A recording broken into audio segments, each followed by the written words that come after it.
Daily Mail says, New York high school under fire after teacher handed out cartoon which compares cops to the KKK and slave owners on first day of class. And I saw this story and I thought to myself, look at this image. So first you have what looks like a colonial guy.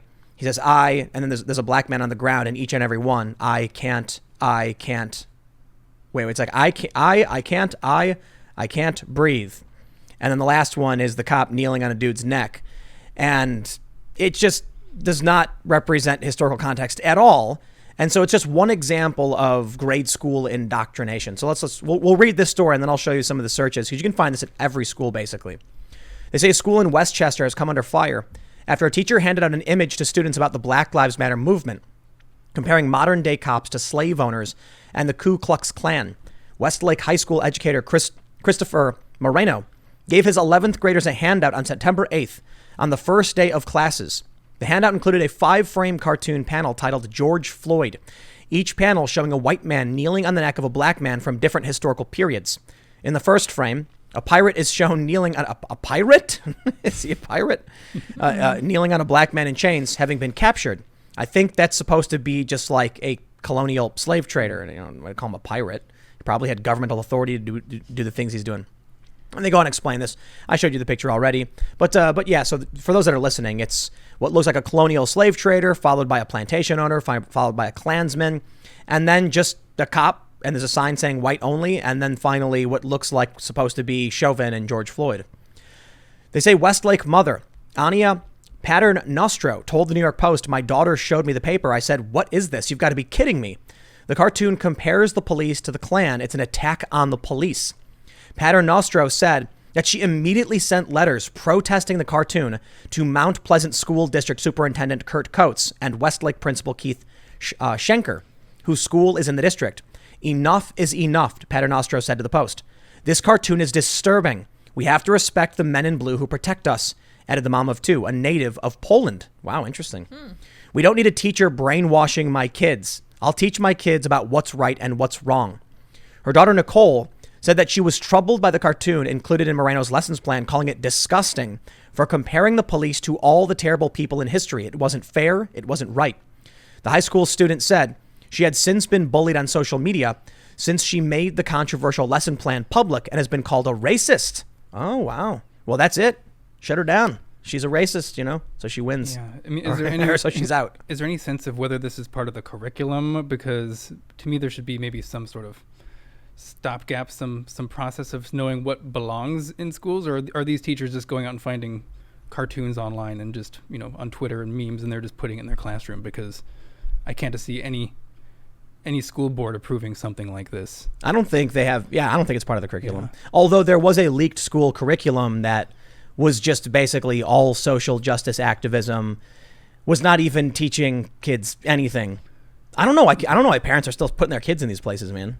It's hard to know, how much if it's in the curriculum, how much the ideology has seeped in, where this is just what's being offered by these institutions, or if this is just like rogue teachers just bringing their politics in the classroom, or just it's probably some marriage of both. It's probably that. Yeah. But who's going to speak up against them?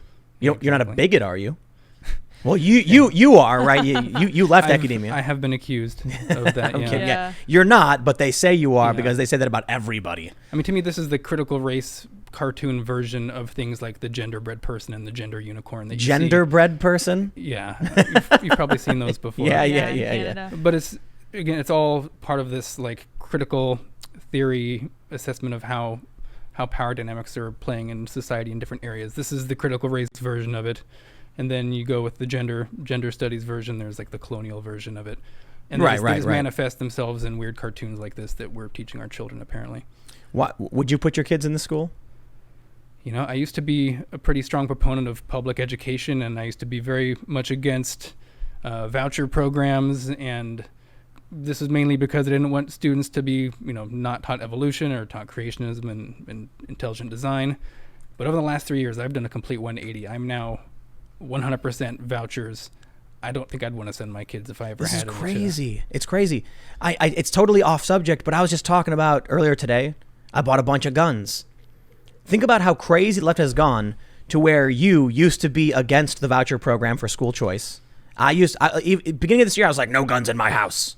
And now, like, a combination of factors has, like, pushed us both, like, just on the other side of these things. I will march for vouchers now. You will march for... I mean, I have an evolutionary biology background. I have a PhD in evolutionary biology. I don't want creationism or intelligent design in schools, but frankly, I'd rather have my students at a private school teaching religious notions of creationism, intelligent design, as long as they're not teaching a lot of this wokeness. I'd prefer an indoctrination into creationism than into, this critical theory nonsense. But why is that? Do you think critical race theory is more dangerous? I do. I mean, I used to argue with intelligent design people, and at least they're up for an argument. At least they're presenting some sort of evidence that I think is bad evidence, but they're at least willing to engage with you in a public sphere. They at least think the outside world exists as, we see it to some degree, and they'll use certain facts. I think they'll use bad facts to make a case for themselves. But then when you talk to these critical theorist people, they don't even think that facts are something that is real. They think these are all social constructions. So there's just no objective there's truth. no foundation. We're not starting from the same place to have an argument. They're starting from a place where knowledge is socially constructed, white, Western, everything. This is really interesting. So when I talk to them, it's not just a clash of ideas. It's world views that are diametrically opposed in every single way, trying to figure things out, and they don't translate. But I wonder if it's actually that they have political views, or they're just your enemy. You know what I mean? Like, they're emotionally invested in opposing the other.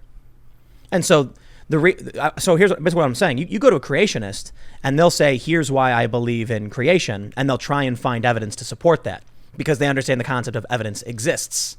Like you said, bad evidence for sure. And at some point, a lot of times they'll get down to like, well, I just believe it on faith. But there's some that are sort of... It's in the Bible. There is a movement of just sort of like a justified faith thing where they try to ground it all in reason and evidence. And I'm happy talking to those people. So here's what I'm trying to say.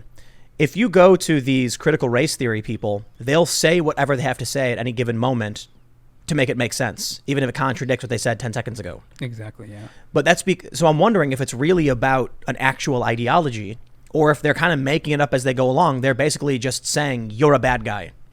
And so no matter what you say, I oppose. You know what I mean? Like, they don't actually believe... Like, I'll put it this way. Like, yes, there are some tenets of what they believe in, but it's only because they've been espoused enough. But it comes to a point where if you say, okay, well, the evidence doesn't suggest this, and their response is, you believe in evidence, they're clearly just contrarian. Yeah, well, they're diametrically opposed to like stable notions of reality, and so when you try to like drill down on any certain aspect, their main tactic is going to be to just problematize it, to try to just shift the floor out from under your feet. Problematize. And a lot of their tactics, if you read some of their papers and stuff, they'll take some concept and then they'll deconstruct it into a million pieces, and then their ultimate conclusion at the end of the day is almost entirely, well, there's not much to conclude here. It's they just break binaries, break any sort of boundaries, blur the distinctions between borders on any concept, and that's just sort of that's how it works. They don't want this stable. Like 2 + 2 is 5. That's a good example of. Wow, there's so much of this stuff. It's everywhere. Yeah, it's everything. Yeah. And it's crazy. Well, I want to save it because we're definitely going to talk about Trump banning this stuff in the government. But I want to show you this because this is a story from just last month. U.S. schools are changing their curriculum in response to Black Lives Matter, as survey finds 81% of teachers support the movement. 81%. Wow. Now I got to say, if all of the teachers believe this, why should I think you're correct? Well, I'm half kidding, but yeah, it needs to be broken down into what's meant by Black Lives Matter and the language game they play, where it can be both a movement, an ideology, a statement of clear fact that Black lives do in fact matter. And that's why it's one of the best slogans I can imagine, because no one would be against saying Black Lives Matter as a general statement of what's true about the value of life. But they can change the meaning in any context they want to sort of get what they want, get their result. Yeah. No one's going to be standing up in a group, in a school setting where they're trying to have, people are going to be voting on whether or not the curriculum gets based on Black Lives Matter or something. No one's going to be the one guy standing up to say, I'm actually against Black Lives Matter, because you'll just be harangued out of the room. Yeah, they'll say, what do you think they don't matter? What's wrong with you? Not a good look. It's a semantic manipulation. But here's the important factor. If 81% of teachers agree with the movement, and we have an endless number of schools that have adopted the curriculum, won't it just be that the next generation, these young kids in grade school, are going to grow up indoctrinated into that worldview, and you are going to be a creepy weirdo who doesn't understand reality? I'm sure there's a lot of people saying that right now, that I'm the creepy weirdo. Yeah. You know, I try to think if you have things like intelligent design, what if 81% of teachers were pro that? You know, we have to have some notion of what can be taught in schools that can't just be based on, do most teachers believe in this thing? You need to have something that's based in evidence, something that's factually able to be argued from first principles, like evolutionary biology over creationism, intelligent design. And what we're getting here with the Black Lives Matter critical race theory that's being put in there is people are bringing their politics to the table, and they're asserting that this is the only way we can deal with racial issues. They reject the sort of liberal approach to race, and just because people believe in it, it seems to just be steamrolling ahead. Did you hear about that group of people who want to create a black-only city? I did, yeah. Also, the Michigan State University, they have the UM Dearborn. Is that what that is? Yeah. Where they did the white-only thing? Yeah, the white-only, was it a cafe? Yeah, but it's like, it was like a virtual hangout session they called a cafe, which is really weird. Virtual? I didn't even know it was a remote. Still, it's even stranger. It's still really weird. You're going to be like, we're going to put out a link, come hang out in this Zoom chat if you're white. That's the logical conclusion to what these schools are promoting. It's crazy. I was talking to a friend about a lot of this stuff who used to be a normal liberal and now is like, I hate to say it, but I'm like, it's hardcore identitarianism. This is a white woman telling all of her white friends to form a collective, to take collective racial action for the betterment of the poor minorities who are underprivileged. And I'm like, dude, you're asserting superiority over this group in some capacity, and you're pushing for white racial collective action. Can you look in a mirror for 2 seconds? Like, what would you call that? It sounds like racism. It sounds like extra steps. Yeah, with extra steps. I just don't see how an intense focus on making race the most important issue is some way going to make race less important or make race go away. I don't think that's their plan. What do you think their plan is? Well, I will say, seeing schools adopt all this stuff, seeing schools call cops like Klan members and slave owners, how absolutely psychotic is that? Slave trader, very, very different from a guy who's trying to stop a mugger from like beating the crap out of a woman. You know what I mean? Not like they always can do that, but they respond to crimes and they file reports and they help arrest people, lock people up. They do a lot of things I don't like. Recently with COVID, a lot of unconstitutional law, and they just kind of follow the order. But you can call the cops and be like, someone broke into my house, and the cops will rush there. I had someone trying to break in here. I called the cops. They came and said, we got you. Whatever you need, man, we got your back. I'm like, man, so grateful these guys are here. So dramatically different from a Klan member. And so these schools are, it seems like there's two visible goal outcomes that are coming from this. The first is they want to destroy our institutions, right?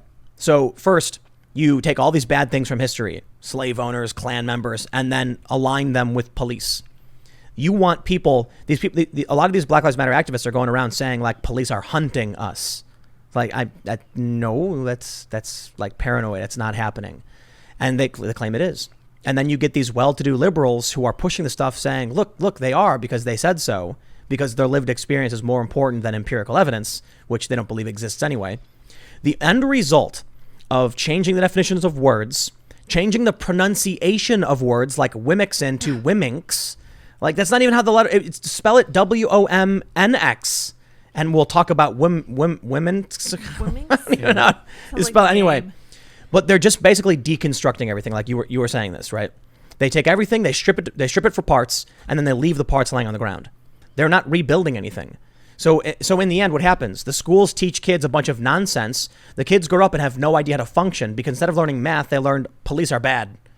So that's one outcome. I don't know if their intention is to do that, or if their goal is to break everything down and then once it's completely destroyed, create their socialist, Marxist utopia or whatever it is they think. I think that's the second one is what I think they're mainly doing because they need the institutions. They don't want to. Well, they want to destroy them as we know them. Well, but they want to use them as sort of their recruitment ground and their their rhetorical tools. They want to wear the institutions like skin suits after they latch onto the neck of the institution and suck the moist, juicy innards of the creature out, and then parasitically take over and start. It's like a Men in Black, I think it was like Eric Weinstein that talked about them being sort of hermit crabs, and we have all these different institutions, and they have different shells, and we see the shells remain intact, and then at some point all the crabs that used to inhabit them left.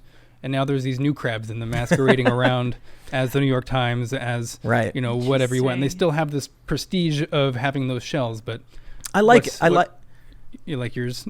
I like mine better. The Vincent D'Onofrio from Men in Black. The giant the giant centipede alien goes inside his skin, and then he's like jerking around, all sugar water. I like that better because the jerky broken motions represent what these institutions are becoming. You can see that they're zombies of what they used to be. Yeah, for sure. It becomes so. If you were to say that I think what you said, Eric Weinstein was saying that they're shells. Well, that's assuming they're still moving around like regular hermit crabs, but they're not. They're grotesque, weird bugs that are wearing the skin and lurching around, and they don't speak proper English, right? So when you see the guy Edgar in Men in Black, and she's like, Edgar, and he's like, sugar water. Oh, yeah. You're like, that's not a normal human thing to ask for. Interesting. So when these institutions are wominks. Yeah, they're not speaking the same language anymore. Or the other thing is there was a curriculum leak, and I talked about this before, where it asked a math question, but instead of being something about the farmer has, a dozen apples, how many apples do you take away, blah, blah, blah. It was the police stop, 1,300 black people, and they only stop 246 white people. What percentage of, the stops are black people? And it's they're injecting this racialized worldview. So anyway, here's the other thing I think. The first one is maybe they're destroying the system, or the outcome is going to be a destroyed system. Maybe they'll rebuild it. Not that they would destroy the institutions. It's the innards that are getting ripped to shreds, the core structure, and then they're occupying it like some kind of parasitic alien. The other thing is also in that vein, it's about what their goal is. Is it Marxism, or is it overt balkanization, racial segregation, and white supremacy? That's a good question. I think they're just trying to blur the boundaries between things so they can sort of assert what they want to assert at any given moment. But I mean, it sounds nuts, but I mean, it is nuts. That's kind of what they're going. So they just want to permanently be able to control whatever they want by making up random BS? Well, when they look at the way society is structured, their worldview inherently puts power dynamics in everything. And so they want to just blur these distinctions, because every time there's a category that's made, it's not just a category, it's been made by someone in power to oppress some other person or idea, or some group of people's being oppressed. Right. And so they just want to disrupt all of these categories. All the categories need to be blurred. They need to be broken apart. But why create racial segregation? That's the other outcome I'm looking at. If they're saying that, we're University of Michigan Dearborn is going to do a white only cafe event, and then they later apologize. It was non-POC only, which it means white only. And they were like, no, everyone was welcome, but it was for non-POC to share their non-POC feelings about how their non-POC community is being impacted. And I'm like, are there Nazis running this with a wink wink and a nudge nudge to their Nazi friends, tricking the left into adopting these things? So then we see there's a group of black people who got a sponsor. They're buying up land I believe it's in Georgia, near Macomb, I think it's pronounced. And they want to create a town called Freedom. That is what they describe as pro-black, which for the most part is black only, but they say white people can apply to live there if they're pro-black. Rejected. Well, so look, I was reading the story. Actually, I find it kind of funny because I'm like, I can respect the pioneer attitude. We're going to go make our own city. I'm like, that's awesome. We don't have anybody doing that anymore. Go do it. But to racially segregate, I don't know about that, man. If you found a country like the U.S. on freedom from religion and good values like that, that's, go for it. But if your foundation is racial segregation, I mean, they're literally creating an ethno state, and that's for some reason that's not legal, is it? I can't imagine how it would be legal. But the thing is, who's gonna step up and say you can't do this, because they'll be called? I'm gonna get all political. If Joe Biden wins, right. So Donald Trump bans critical race theory, right? And that's So I guess the easy way to explain it is like you could argue that there's critical gender theory, gender studies, post-colonial theory. Oh. Yeah, one of them is critical race theory. Like these are the core tenets of the far left woke cult or whatever. Fat studies. Trump bans critical race theory, and that is a major. Some people have said like a shot across the bow, like letting them know, no way. He straight up took a push broom and shoved them right out the building, and they got really mad about it. The worst part was when like CNN, for instance, defended critical race theory and white privilege training without actually knowing what any of it was. Yeah, I mean you're seeing the way they talk about it shift in real time, because critical race theory is sort of this obscure thing. Nobody knows what it is. Like I think if you probably look up critical race theory, people have just been Googling it nonstop now. But they're trying to reframe it as like, no, this is just racial sensitivity training. Right. It's diversity training. It's not the same thing. Like, it's not a liberal approach towards racial issues whatsoever. It sees race in everything. I mean, Robin DiAngelo specifically said things like, it's not a question of whether race is taking place here. There's a racial issue. It's what is what is the racial component in there. So it's just that lady's a Nazi. It's this nitpicking with every situation where you're just going to start seeing these phantoms of racism everywhere, because you're told they're everywhere if you just squint hard enough and do the amount of rhetorical work. So that's why I feel like one of their goals might be that, listen, if you were a neo-Nazi, but a smart one, and trying to figure out how to implement racial segregation, this is exactly what you would do. There's no other way to do it. You come out waving a Nazi flag, people are going to be like, get out, and they're going to beat you up. There was that guy in, I think, Portland walking around wearing a Nazi armband. He got punched in the face. Yeah, like, they're not going to let you do it. If you see the list of what they have, is what they consider to be white and Western, includes things like rationality, hard work ethic. Yeah. And I'm going down this list, and it's like, who else would agree with everything on this list that is inherently white? Probably every white supremacist knows. The white supremacists are nodding their heads, being like, yes, rational thought is an inherently white thing. Hard work. It's hard work. Preparing for the future. Preparing for the future. This is for them to take that and insist that this is somehow white and Western.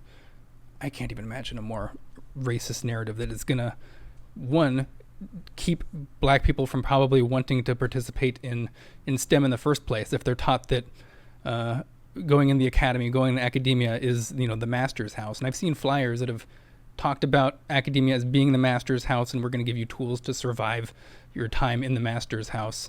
It's like, what are the chances that someone who wants to be a black guy who wants to be a scientist, and they're getting a flyer from one of these critical race theory meetings, and it just says, here's how to survive at the master's house. Are you going to want to go into STEM if it's portrayed as a battleground? If you're thinking like, oh, they're literally calling it going on the plantation. Like, maybe I shouldn't go into STEM because this is how it's being portrayed. Or the threats that black conservatives get, the insults, the cancel culture. It's like if Kanye West was speaking wearing his body armor, and he's crying, talking about, being pro-life and his daughter and abortion, all that stuff. And they attack him in the media, saying he's unwell. And I'm like, dude, imagine, how old is that guy? Do you know how old Kanye is? He's like 38 or something. 38. Yeah. 38 or so years, you go through your entire life being told you're not allowed to say what you believe is true, or else. And finally, this dude gets the courage to go up and start saying all these things, and he starts crying, and they attack him for it. Oh, he's 43. He's 43? Yeah, sorry. I'm not surprised he's crying. He's like, all of these things he's always wanted to say, but they were like, don't say this or else. And that's what they're trying to create. I bring this up specifically because I'm wondering how it is that this is like this weird ideology among the left has creeped in, where acting quote unquote white is like a horrible thing you can't do. It's a slight against humanity. And then they go around claiming that all of these positive traits, which exist in like almost every other culture, are only white people. Yeah. I mean, you get people like Nicole Hannah-Jones that come out and they criticize people like Kanye on the basis that there's this difference here between being someone who happens to be black and someone who's politically black. So Kanye isn't even considered capital B black. He's lowercase b black, but he's not capital B black. And if you look at all like the BLM flyers they put out, black is always capitalized, and that is just the dead giveaway that they're talking about politically black and not black as the color of your skin. Wow, that's amazing. I think it's funny that people were bringing up BIPOC, Black, Indigenous, and people of color. And this is what I was told, and you can let me know if you agree or not, that they created this term specifically to remove Asians because Asians are considered privileged. I haven't thought about that, but yeah. Have you seen the book In Defense of Looting?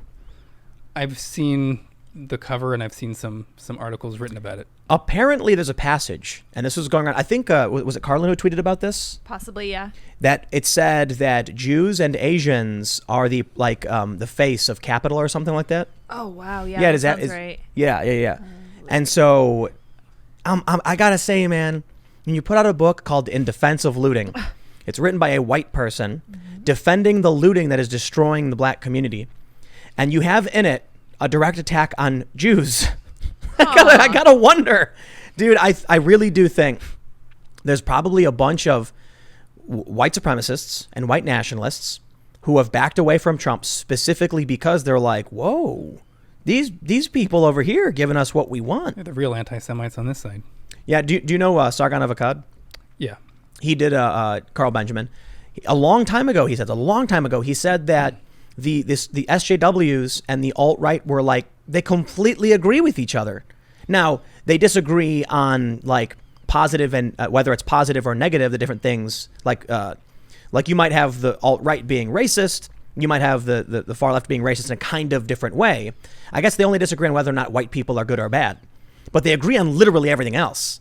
He was like, they should work together. Because then the far left is saying, you know, white people don't come here, go your own space. And the alt-right saying they want that too. That's why I wonder if like the end goal of the critical race theory stuff is going to be racial segregation. I mean, it's already happening. You're getting this type of segregation going on. Right. I mean, you get the Richard Spencers of the world, and he wants, you know, a white ethno-state. He might not even have to take steps to achieve what he wants. He can just sit back and watch the critical race theorists make their own ethno-state and just absent themselves, and a day of absence or a eternity of absence or something. Have you seen the Onion article that was like Al Qaeda sits back and watches as America collapses? Yeah. You know, like that could be it. Where did the alt-right go? They were so prominent, and now they're gone. Yeah, they're kicking back on the couch, being like, "We don't got to do anything." Just doing all the work in fact, speaking out was bad. Let them do it, and there you go. And they're going to get exactly way more effectively because this is underneath the radar, and no one's standing up for it because it's using the right words. Thanks for checking out this clip from the Timcast IRL podcast. We do the show live Monday through Friday at 8 p.m. So come back to check us out when we go live. Don't forget to subscribe, hit the like button, hit the notification bell, and we are also available on all podcast platforms for free if you want to listen to us there. Thanks for hanging out, and we will see you all next time.